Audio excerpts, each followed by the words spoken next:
Hey everybody, this is Rustin with Metalholic Magazine and Metal Nation Radio here doing 10 minutes of mayhem. Boise, Idaho, day 5. Dave Matrise of Jungle Rot. How are you doing, brother? Doing good, man. I'm excited to be here. The tour's been going great. I couldn't everything I dreamt of, but it's a little hot today, man. Yeah, and it seems like the last few years with Mayhem, it's always started really hot. Last year, I think it was a couple of the buses barely made it here in time. Yeah, that's what we're worried about. We actually been checking our pressures in our tires because it's increasing the pressure in it because of the heat, so we set them at 80, but before you know it, they're at 100, man. All the tires, we got to release it, we got to check every time we gas up, but you just got to stay on top of it. Yeah. I thought for sure you guys had done Mayhem before, but this is your first time. Yeah, this is actually the first time that we actually, out of 20 years, got out of the underground period, doing underground touring. We've been, dominating that market so much for 20 years, and we're really excited because this is the first time we can showcase ourselves to a different crowd, that don't know us. And I just can't wait to see where the wheel ends up at the end, how we spin out of this. Absolutely, and every year I talk to the guys, and the same thing I hear every year is it's sort of like a big adult summer camp. Yeah. Everyone's getting along good, man. You're keeping everybody's head up, we're supporting one another, and just keeping it going. Tour's a little bit smaller this year, so it's a little bit more manageable. But so how for you, especially because you've been doing the underground stuff, how does something like this sort of differ from what you're used to in terms of how you prepare for it and everything? We're trying to get used to the day drives. Load-in is 9 o'clock a.m. That's a little tough there. We have a lot of one-offs in between this on the days off, but we're just working as a team, and that's all you can do. Everybody's got a job, and we just try to stay focused and encourage one another and get there, get to the show. We don't want to miss these shows because this is everything we've been fighting for.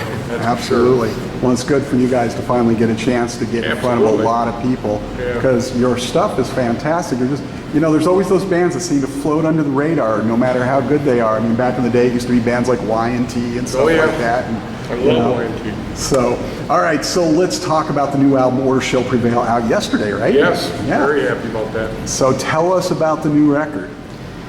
The new record is what it is, man. We're not trying to reinvent the wheel. All the fans we got, Jungle Rot, they know what to expect when we get it. I like to call it, old school death group with an attitude. That's how I like to see it. Soul-taking, very soul-taking vocals. But it's what we do. It's what we do at our best. We just bring it and throw it down your throat.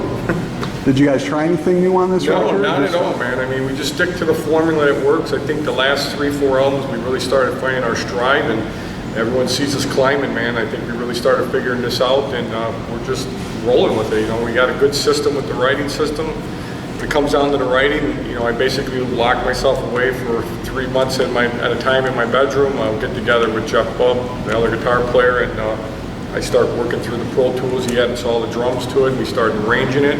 And then we'll bring Jimmy in. He's the bass player, and he'll write the lyrics and name the songs, and everyone has a job, and it just comes together, man.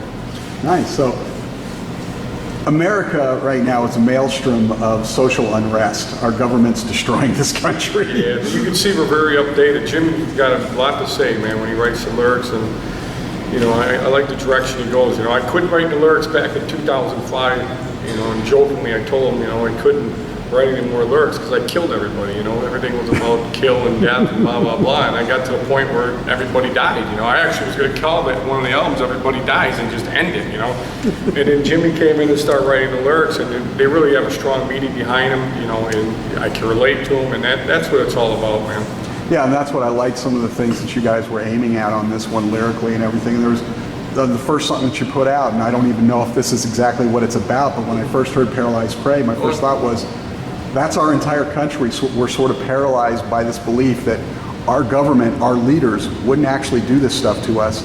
And it sort of reminded me of the airplane on 9/11, the one over Pennsylvania. It was like they figured out what was going on, but by the time they believed it and did something about it, it was too late. And that's our country. We're paralyzed by this belief. Yeah, you're right on it. We're force-fed to scare it into everything, every task is that, they're trying to cram it down us, and enough is enough, and especially with the police brutality, you see it. That's what's been going on so much lately. And we need to revolt. We need to stick together, one another.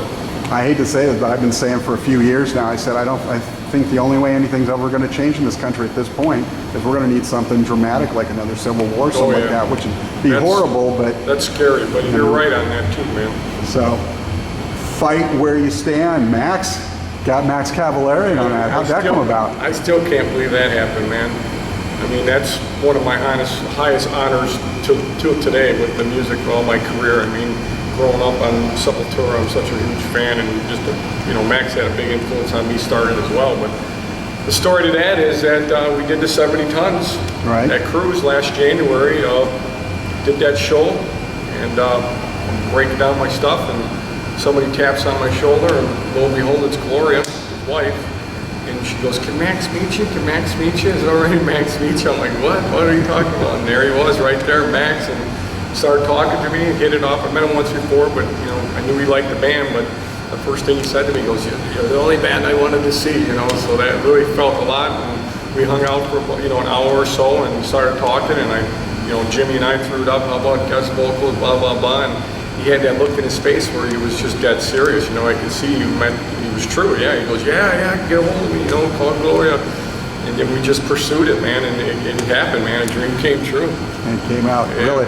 He's a very genuine person. Yeah, he's really into death metal. He knows his music. I mean, he really does know his music, man. So if Jungle Rot were to cover any song that Max has ever done from his catalog, what would you pick? I don't know, man. There's so many good ones, man. So many different genres, Soulfly, Sepultura, Cavalera Conspiracy, now his new band, Killing Me Killed. I don't know. That's a tough question, man. I'd cover all of them, man. Any of them, man. Give the chance, man. All right, so before we get out of here, how much of the new record are you guys going to get to play? I know you only have like a 25-minute set. Yeah, we're going to be doing two songs off the new one. The title track, we're going to do not the title track. We're going to do the first track, Doomsday, and we're going to do the video, Paralyzed Prey. Paralyzed Prey. We'll do both of those. Great choices. And you mentioned it right at the beginning, 20 years now, out of last year. This starting your third decade here. Is that a little bit surreal? Yeah, it's setting in. It's, looking back, I never thought you dreamt of being this long, and, I've seen everything. I've done almost everything this band I've almost accomplished. I have a few more things in my goal.